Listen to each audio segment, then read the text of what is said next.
Oh, hi, Viktor here. Before I start this week's episode, I would like to apologize to everyone.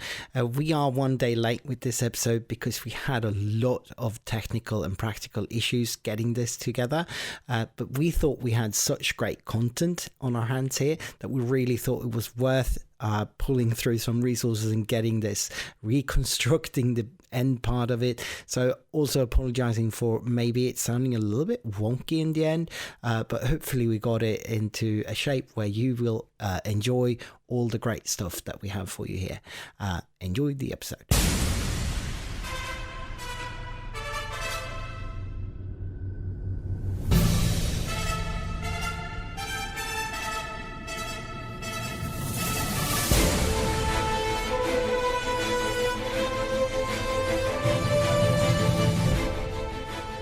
Hello and welcome. You're listening to the Nordic Takedown, a weekly Star Wars Unlimited podcast.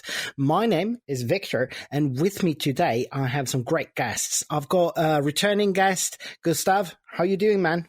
Hello. Doing fine. Glad to be back talking some Star Wars. Yeah. Always cool to have you on. And we have first-time guest and good friend of mine, Wade. Welcome to the podcast. Hey. Thanks for having me. Yeah, I'm so excited because you and me, we've been talking about the topic we have for this podcast for a while now, and kind of the reason why I wanted to do this topic in the first place. So yeah, let's look at that, because this is episode 83. We've been doing this for a couple of weeks now, I think. So yeah, we've been going on for well over a year and a half now. That's amazing. Well, 83 is all about how to prepare for competitive limited events, because that's a thing in SWU now, and that's so exciting. We all love limited. That's why you're on as well, Gustav. You love limited, don't you? Yeah, I think that Star Wars Unlimited is the best limited game I played. Other card games I played, it's been like you do a draft when a new set comes, and then you're fine. I've done it. Don't need to do it more. But Star Wars Unlimited really makes you want to draft more and play more limited. I think the choices they have done in building the sets, like from the ground with limited in mind, really shows. Yeah, it does, for sure. But preparing for a limited event, that's a whole nother beast from preparing for a pre-constructed premiere play. So yeah, that's what we're going to talk about in this episode. But before we get into all that, what have you been up to since you were last on, Gustav? It's been a while since I was last on. It must have been around midsummer. Mm-hmm. But I wish I had a lot to speak about, but no. I missed 2 months of when the new set arrived. So it took me a while to even see a physical set 5 card in real life. But I managed to go to a weekly in my local game shop, and I just bought a Carbonite pack, found a red space unit, I think it's the Jedi Squadron or something, put it in my Luke Data Vault deck, and yeah, now this is a set 5 deck.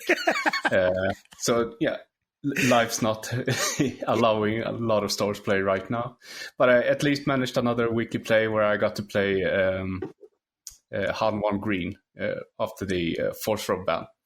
So it was fun playing with one of my old favorite leaders. Nice. All right, so Wade, your first time here, so we're going to talk a little bit more, have listeners introduced a little bit more to you here. So I got to know you, learned to know you this summer as we attended the Galactics together, but you've been playing card games in Sweden actually for a bit, but you live in the US again now, right? Who are you? Yeah, so originally from the US, if you can't tell by my accent, but started playing Star Wars Destiny back in 2016 and 2017, and then moved to Sweden for work, actually. So met a ton of great folks over there and traveled around playing Destiny at all the events around Sweden and as many in Europe as I could play. But then obviously the pandemic ended that game and I moved back to the States, but started playing Unlimited about a year ago now. So a little bit after the game had gotten going. Then I guess outside of Unlimited, I live in just south of Washington, D.C., and have 2 cats and am married. So we traveled to Galactics together, and we had a great time in Las Vegas. You helped us get good room rates and all that, being more of a senior person to visit that place.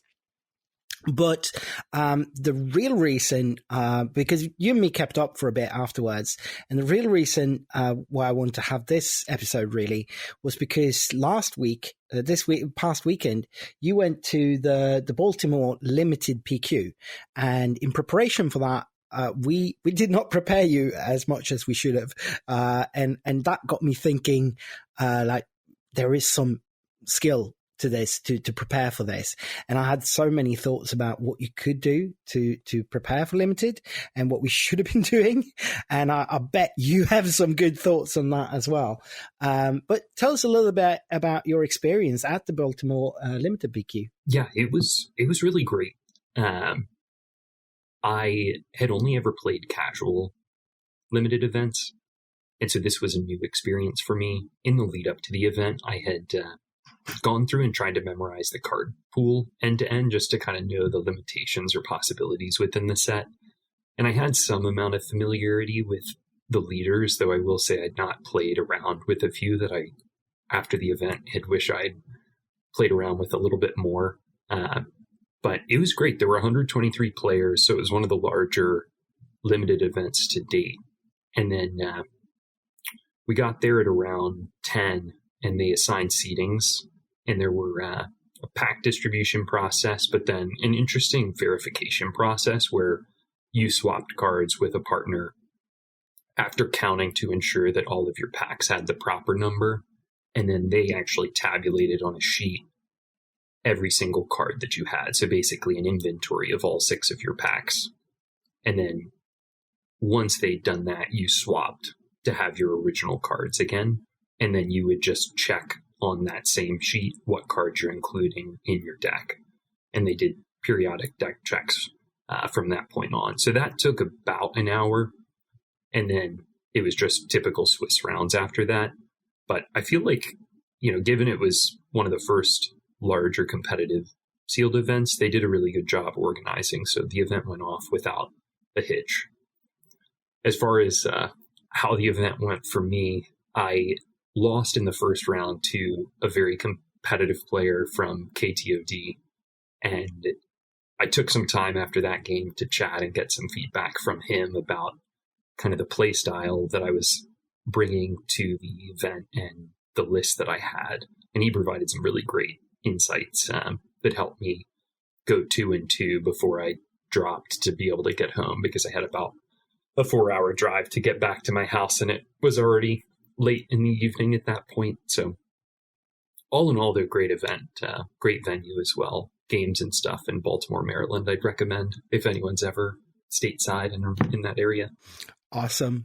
So, Gustav, you're our go-to when it comes to Limited, because you organize a ton of Limited events in Gothenburg area, and I think that's probably where we have the most Limited events in the Scandinavian area today. Can you tell us a little bit about the Limited scene for SWU in Gothenburg? So we have a bi-weekly league for each set in one of the stores in Gothenburg. We've been doing it since set 1. It's mostly one of the other guys that set up how the point system works and trying to figure out the system, how to make it like fair, how the points are distributed. But mostly, yeah, we just come there, play. We're around between 8 to 10 people each time, I think. And then it ends with a winner that gets a box, I think, from the store. So mostly that's draft, right? Yeah, only draft. I think most of us are not that... does not like sealed that much for a couple of reasons. So we only do draft. The seals are only for the pre-releases, and then we skip that. Yeah. So let's get into a little bit, because you touched on that, Wade, what an actual competitive limited event, how it works out, how it's supposed to run. So at first, for the Swiss round, so to speak, you're doing sealed. So you get 6 packs to open. And that's they work it the way Magic used to work it, but now Magic, for at least the most competitive events, they have pre-stamped sealed pools and such. But this is the old-timey way of doing it. You open your packs, though, unlike back in the days in Magic, you'd open packs and just immediately you'd tally them, and that were not the cards you were playing with. So you'd have people dropping after opening just because they got like expensive bombs and they didn't want to hand them over to someone else. So you'd drop and just take it, which is not what you want to encourage. So instead, you actually get to open your own packs in Star Wars Unlimited, which I think is a feel good thing. Like they learned something here. Then you hand them over to your opponent and they tally. Like write down, you have these sheets where you sort of check what number of which cards you got in that pool. Then you hand it back and you construct your deck. And you have, an hour to do all of that? Yeah, the time was actually weighted towards the verification process. So I think it was 45 minutes for verification, which was just your opponent tallying your cards. And then I think it was 25 minutes for deck building, which felt a little bit short. I think I would have preferred maybe a little bit less time in the verification step and more in the building process. But they said that FFG was certainly interested in feedback, as this was one of the larger and first events. So I think there's a chance that they potentially change the allocation of time between those two steps to allow for more time in deck building. Mm-hmm. Well, I bet with a lot of people maybe not having done this process ever before, they want to allow for a bit of time for that verification process, because that can't be rushed. You don't want to have mistakes made there. So I bet they went on the safe side with that, and then maybe they were a little bit cheap on the time that you got for deck building then, but I don't know. So that's the first part of it. Once you have a deck, you have to play you have to tally what your opening deck is going to be like. The rest of your cards are just going to be your sideboard, so to speak. But whatever you mark down as your deck, that's what you're going to have to play the first game of every Swiss round with for coming up, right? Exactly. And there are no restrictions either on sideboarding. So you could hypothetically build 2 decks and swap between the two between games. Yes, so you have to start, the first round has to be with that first deck, right? Exactly. So you can swap anything, leaders, bases, everything between, but you have to start with wherever you marked. And then obviously usually probably you just swap cards more or less as in a regular deck. Most people would probably stay with the deck they built, but you could do what you said. I think you did though, didn't you? Swap leaders and everything between rounds, right? Yeah, I swapped not colors, but I did swap leaders. It is possible, it's allowed. And you're going to play Swiss rounds depending on how many players. You're going to play Swiss rounds, much like in a Premier event. And then for the top cut, it's going to be a draft. So you're going to do an 8-person draft with one single draft pool, so to speak, and then building new decks, and then again playing the top cut with those decks instead. So draft is going to be what like sealed is what gets you to the top 8, and then draft is what wins you the tournament. So you actually have to consider both of those formats, and they're not entirely the same. There are some considerations that you have to, and especially there's skill to the actual drafting, which we will get into a bit more.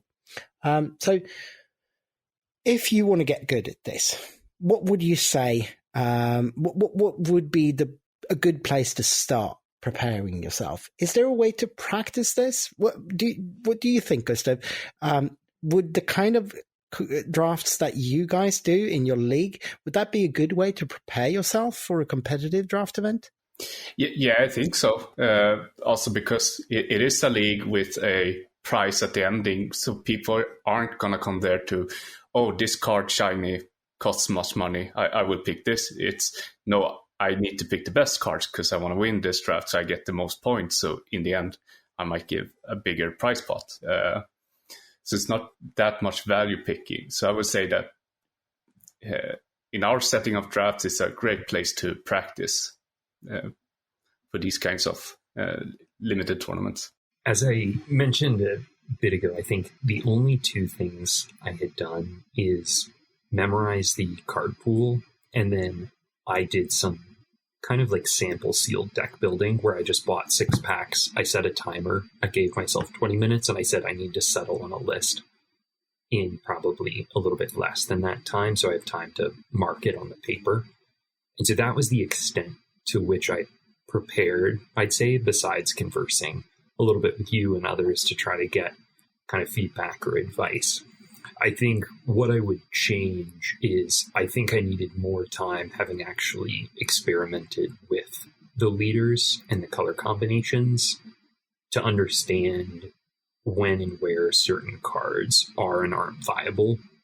And I felt like that was my weakest point, is I didn't fully appreciate what needed to be in my deck to play, for instance, Cal, who I selected as my leader. Like, I didn't have quite enough upgrades in hindsight to make him truly viable, especially on flip turn. He felt like considerably more vulnerable than I wanted him to be. So that's just like a microcosm, but I think better understanding not just what the cards are, but the card interactions and what makes cards better and worse in the context of a sealed deck. I think the one other thing is I think I gave away board in the early game because my early game units were weaker. And I had thought that I would be able to make up for that towards the mid and end game with a little bit better a card pool. But I think looking back, I would have fought for board control more in the early game than I did, which probably would have led me to like a different color combination, because there's not really much a way to win back a board with such a small card pool, even if you have some bombs. So I think if you have access to a league or something like in the style of what you have in Gothenburg, I think that's probably the very best way to approach practicing for this. If you do it every week, if you can get to some place where people are serious about drafting, that's such a tremendous asset to have at your disposal. But I think a lot of people won't have access to high level draft experiences like that as readily, at least. Even in the Stockholm area, we only have drafts every now and then, and often those won't be particularly competitive in nature. It'll be quite casual, even though there might be a slight prize pool. It'll be just a couple of boosters or something. So people will value pick, but also a lot of people that aren't actually going for anything else than casual play are going to show up. A lot of people being there are just going to be there casually, which is absolutely fine. I mean, it should be like that, but it doesn't provide necessarily the best testing ground to learn how to do drafting and learn like the skills involved with that, but also learn what actually works, what's needed to make a deck work. What do you think one could do to get, if you haven't got access to a readily available practice ground like yours, what could be a substitute? I think that's a really good question. I was thinking through that as well. I don't have a great testing place for either sealed or draft.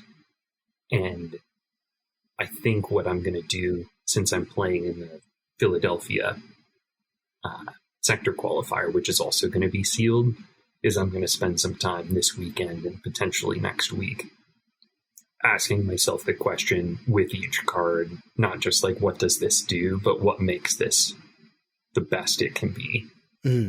Because I think that's the piece that's really important to determine. Yeah. And so that's like just myself preparing.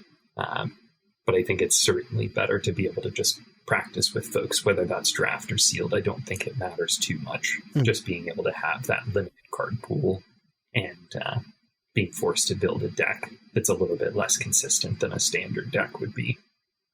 I've been thinking about like a way to maybe prime my brain to thinking just that exact way would be to approach like deck building for this, like we approach deck building for Premier, where we talk a lot within groups and you discuss decks in forums, but you'd be working with 30 card decks, but with a porpoise pool. A pauper means that you can only use common cards, and if you start working with only the common cards, building 30 card decks and discussing them critically with your friends and like trying them out maybe on some way of playing with each other, but you pre-build them, much like preparation, but you're just limiting yourself to the porpoise cards, and you're limiting yourself to a 30 card pool.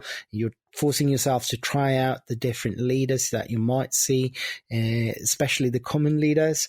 Try to build for them within the porpoise card pool and see what works, what actually works. Just the way you talked about, Wade, what is needed to make this leader work, what's needed to make these cards work, and you focus on those common cards. That's where my head went to when it came to practice, because that's how I prepare for Premier events, and I think that's a route that I would be able to probably do with my friends. Is there anything is there a way to amend that strategy? Could that be improved on somehow, do you think? I think that's a really good option. Trying to think if there's anything else I do or did. The one that I will suggest is, especially between games at events, what I like to do is just ask for feedback. I don't have a ton of time to practice with other folks, just because my work schedule and the timing of the events that I have locally. And so I almost after every game will ask for feedback from my opponents, especially folks who I feel like are very good players. Like, what could I have done better? What suggestions do you have for my list? Or do you see me like tactically making mistakes? Like, what were those? What could I have done better? I'm never afraid to do that or ask those questions. And I think that's one way I've learned a lot, because especially at these bigger events, and even at local events with more experienced draft and sealed players, there's just so much to learn. So that's always my backup option to make up for my sometimes shoddy preparations. So when it comes to drafting, which obviously won't come into play until later in these competitive events, but I think there's some really interesting skills that you can develop for the very draft. Gustav, what do you think of when you draft? What kind of things are going through your mind during a draft part of your events? So a lot of that thinking goes to trying to see what the other players around the table are picking. Like the first information you get are which leaders are on board, which leaders are close to you, which leaders are a bit far away, which leaders do you think people will try to take, and which cards are they looking for. And then also during, like, you get information all the time. When you take a new pile of cards, you see what's left or you see what's there. Like, is there a ton of command cards? Okay, so the players next to me is not picking command card right now. So try to identify which aspects can you have better success at picking, but also can you pick cards that players next to you wants to as it's called hate drafting. like you're not playing this aspect, but this card you can't let another player take this, and you know that these guys are probably taking these aspects, so I'm gonna take this to just get rid of that option for them. Is that a skill? Like, can you just be told how to do that, or do you need to practice that, do you think? I think you need to practice it somewhat, because you can guess wrongly that these players are not playing cunning, and then they change that during pack 2 or pack 3. Like, people won't limit themselves the first pack. So you need to make a good educated guess to actually get that right in the first time. And that's something you sort of get a feel for as time goes on and as you build up experience.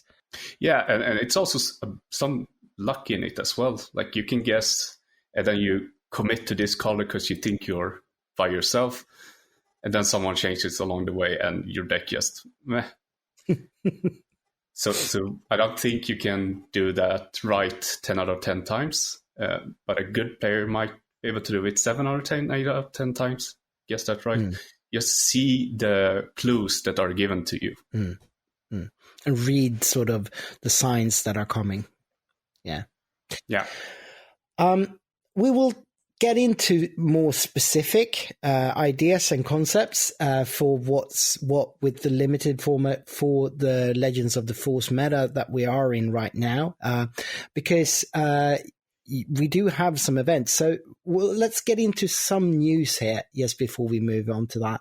So which ties into that, because you have a limited event coming up in Gothenburg that will be the largest limited event in Scandinavia so far, at least. Tell us a little bit about that, Gustav. Yeah, so largest, I don't know, if probably some side events in Malmö pulled more people.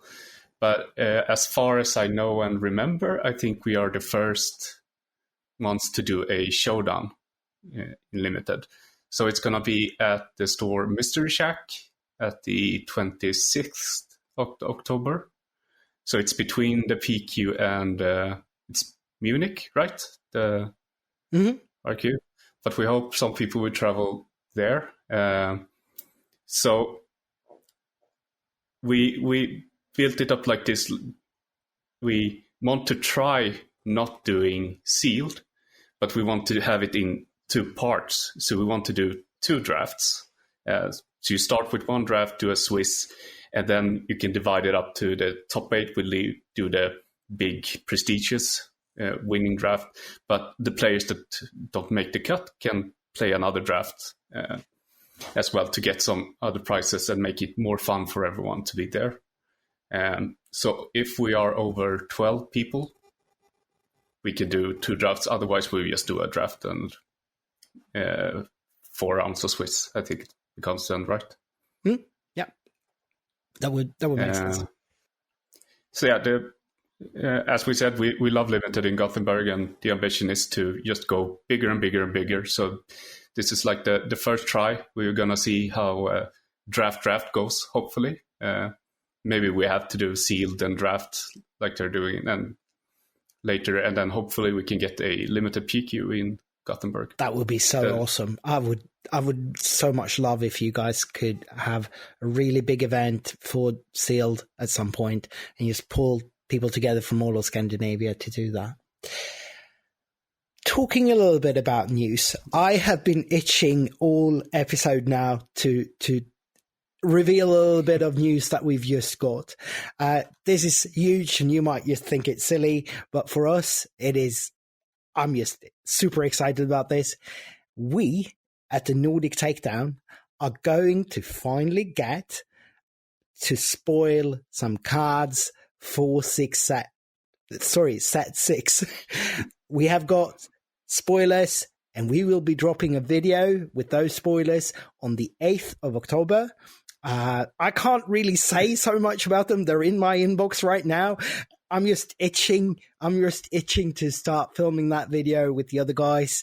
And just like, spoiler season is so much fun. We talk a lot about spoilers on this show. And to actually get to have an exclusive spoiler of our own here, that's just been, we're really excited. We're really excited about this.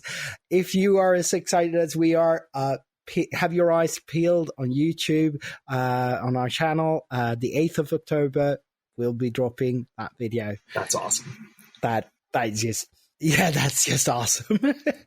Talking about spoilers. So I had you guys prepare because of spoilers and because of we're talking about Limited. What are some cards that have been spoiled for set 6 for the Secrets of Power that you think will be limited bombs? I ask you to pick at least one card each. So Gustav, what card did you pick as a really cool card for limited in because there will be limited events, at least the pre-releases for set 6. What do you think? Yeah, so like we've talked about before, the bulk of your deck is commons and uncommons. So I just had to check the uncommons for some card that I liked. And I kind of got stuck on the new Hunter, which is a 6-cost cunning heroism leader with a 7/6 stats. It has Saboteur, and on attack, if the defender is exhausted, it gets -4/-0 for this attack. So it's just at 6 resources, putting good stats on board that can go through Sentinel and can also work as a deleter, basically. Just takes away other units with good value. I don't know if it's like the best card, but its impact, it needs to get removed. Otherwise, it deals a lot of damage.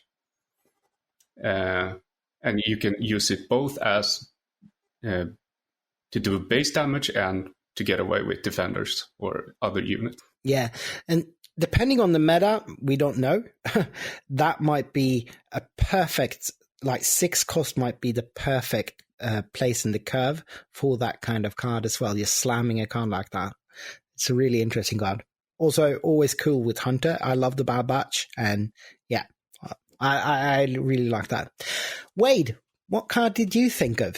It also may not be the best, but I think it fits my playstyle quite well. I picked the Cunning Heroism Bail Organa 2-drop that basically lets you, on attack, discard a card to create a spy token.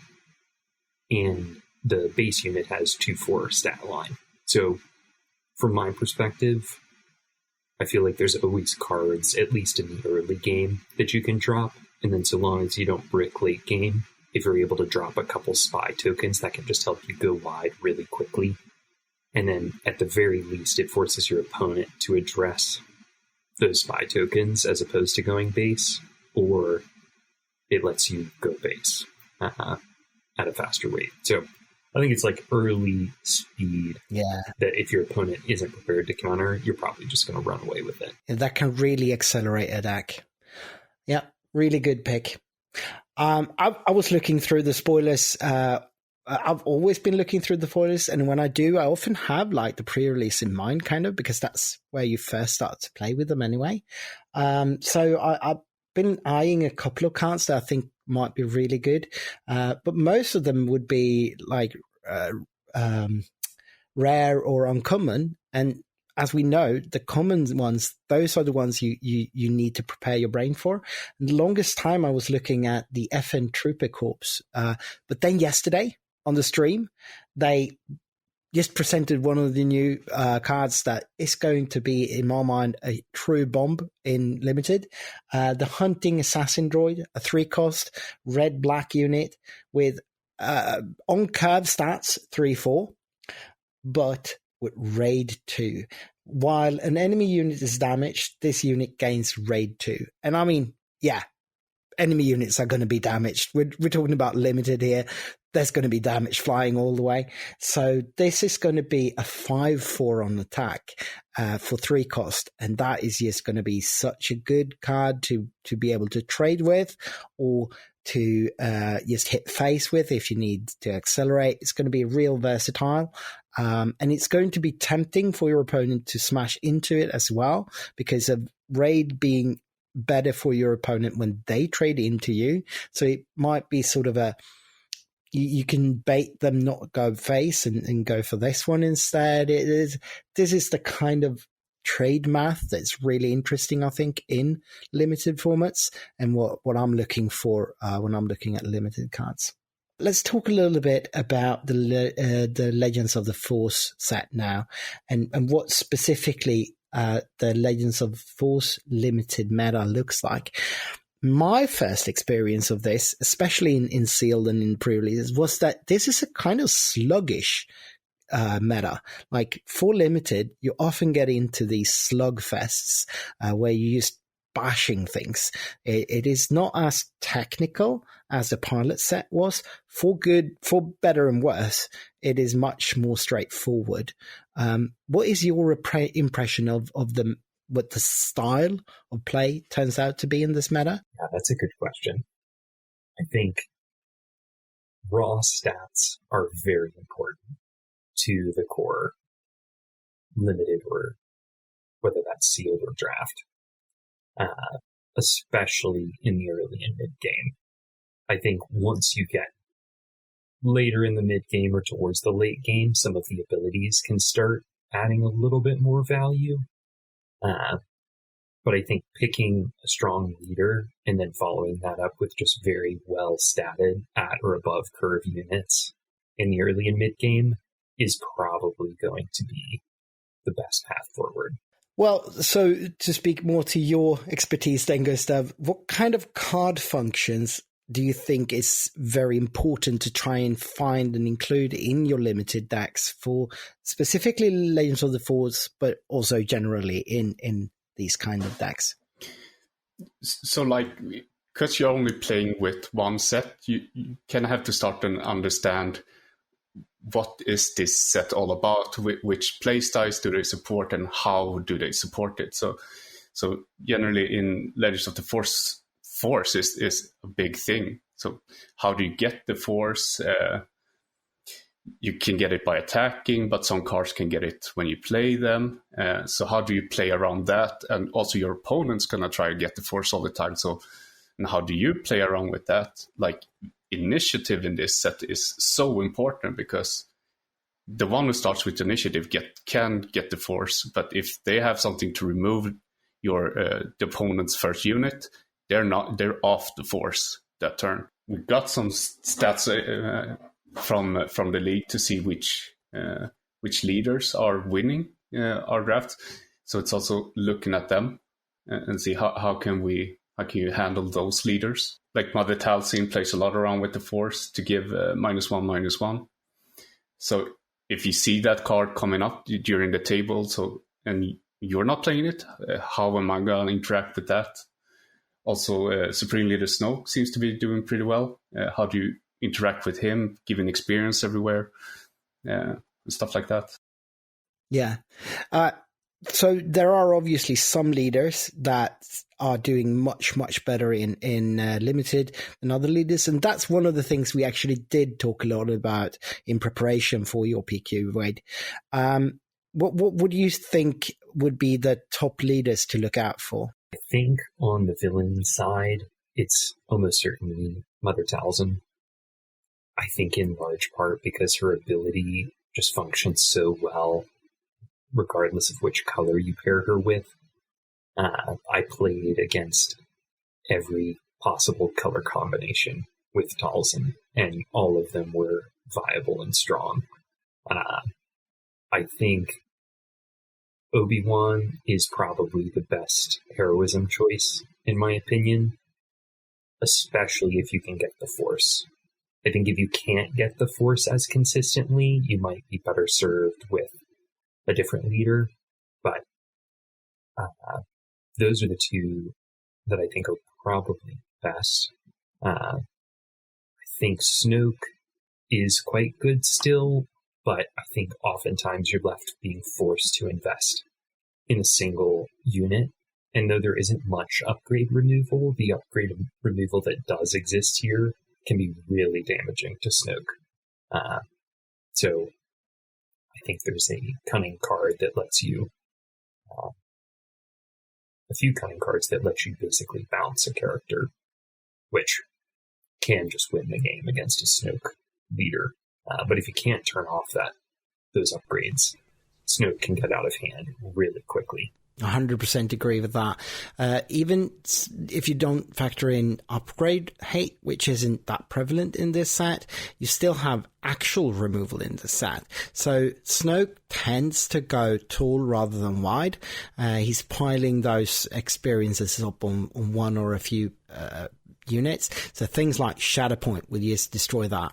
And in a set where there are that kind of straight up counters to the go tall abilities, then of course Snoke is going to be slightly below in tier, so to speak, of a leader like Obi-Wan, which tends to more spread out his love to all his units, and just Mother Talzin's ability, which is just always going to be very, very handy and good to control the board.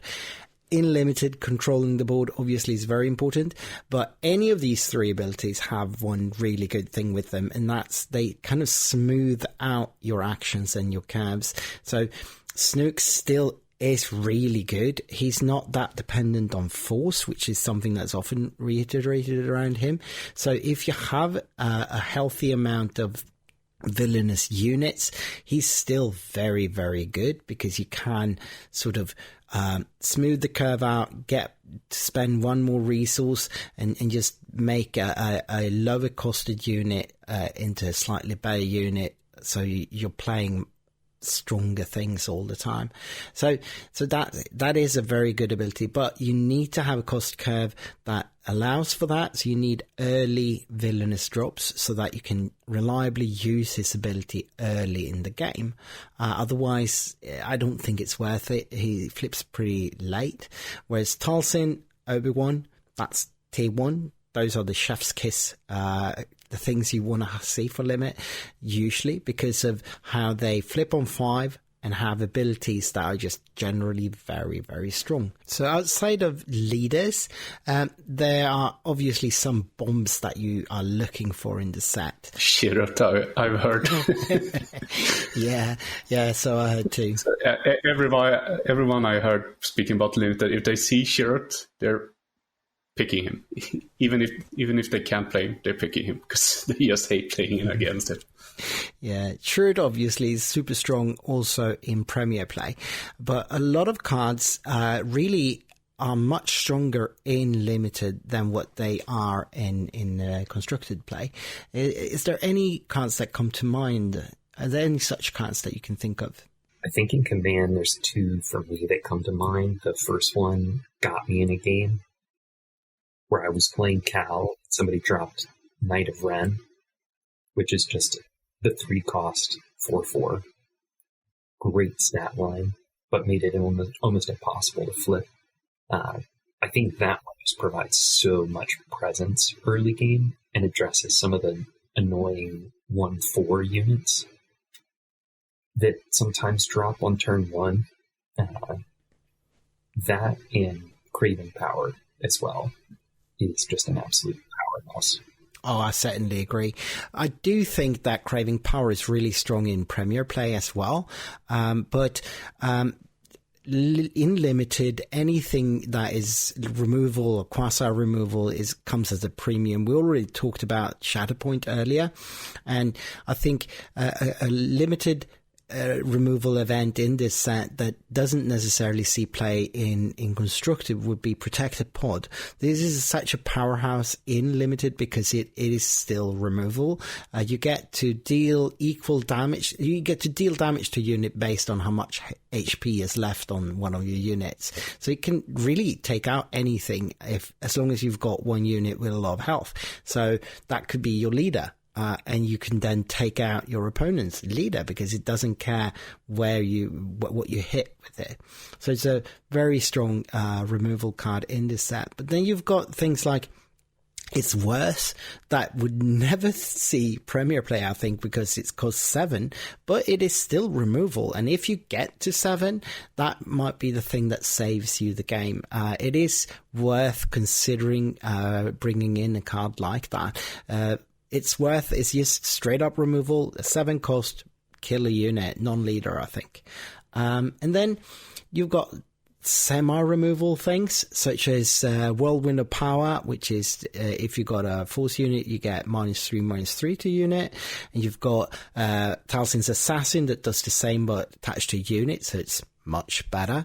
But there are a lot of ways to sort of almost remove a unit. You got also very specific removal, like Crushing Blow, that wouldn't see play in Constructed often, but can really be something to help you out with a unit that got buffed by attachments or by Snook ability or got experience from Obi-Wan or something. It only looks, Crushing Blow only looks at the cost of the unit, so you can remove anything that costs 2 or less, no matter how big it has gotten. So that's also removal that can be really interesting in this set. And even like things like Lothcap can be interesting, even though it's not at all removal, but it's tempo. When Lothcap dies and when it's played, you get to tap a unit down, so you can sort of postpone the threat of something for your, I think, 2 resources. That's really cheap and it can come in super handy. Now, outside of removal, which is obviously very important, especially since it comes at a premium, are there any other card functions that you need to look out for in Limited? Ambush is such a great keyword, specifically for Limited, because its impact, you put it on the board and it does something. That's always great.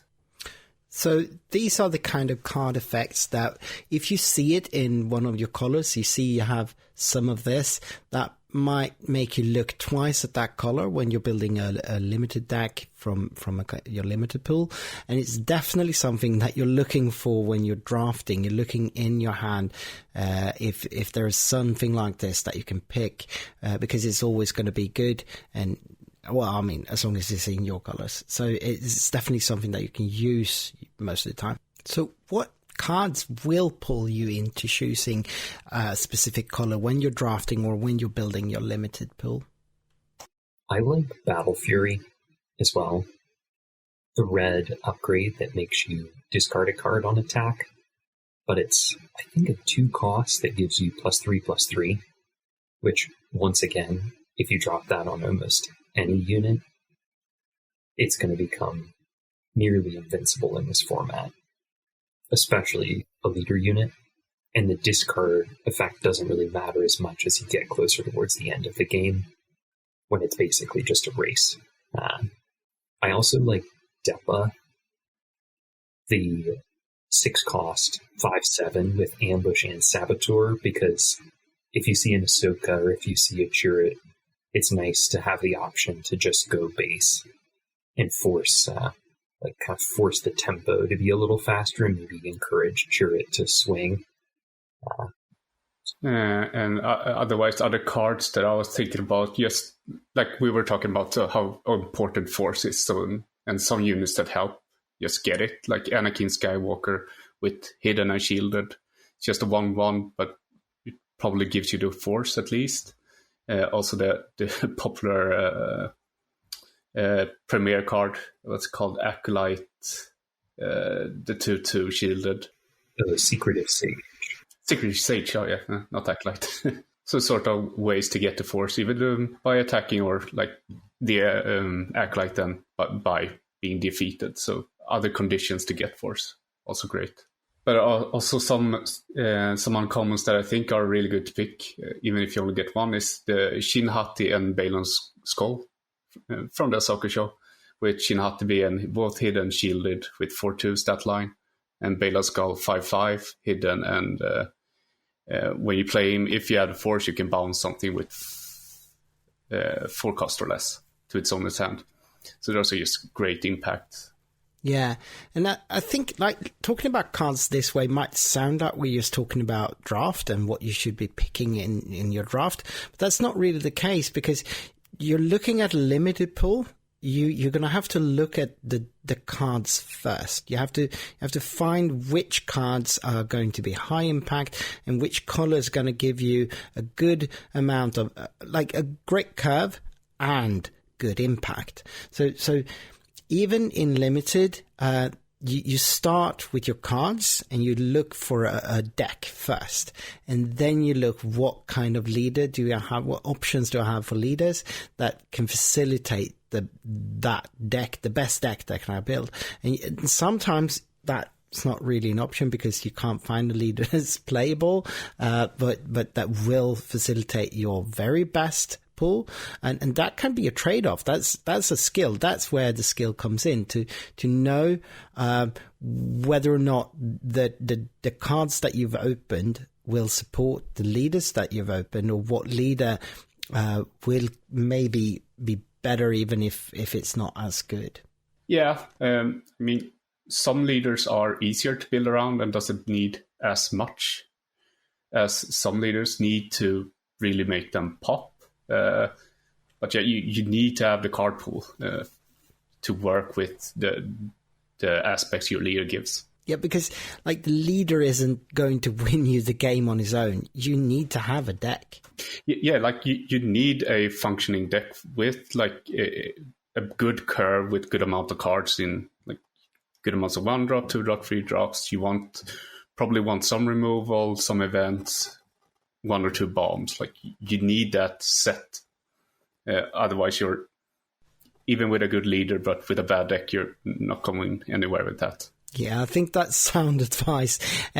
You be amazed that there is so much skill involved, even in constructing a sealed pool, when you get to the finer points of it. If you're going to last a whole Swiss tournament and make it to that draft round in the top 8, where definitely have a lot of skill expression, you still need to be able to make the correct decisions with the cards you got. I guess obviously the poker comparison always come up. You have to play the cards you're dealt, and it's not what cards you get, it's what you do with it when you get them. Obviously in poker you get so many hands, so it's not a straightforward comparison or a fair comparison even, but it is still, to some extent, it's worth repeating here.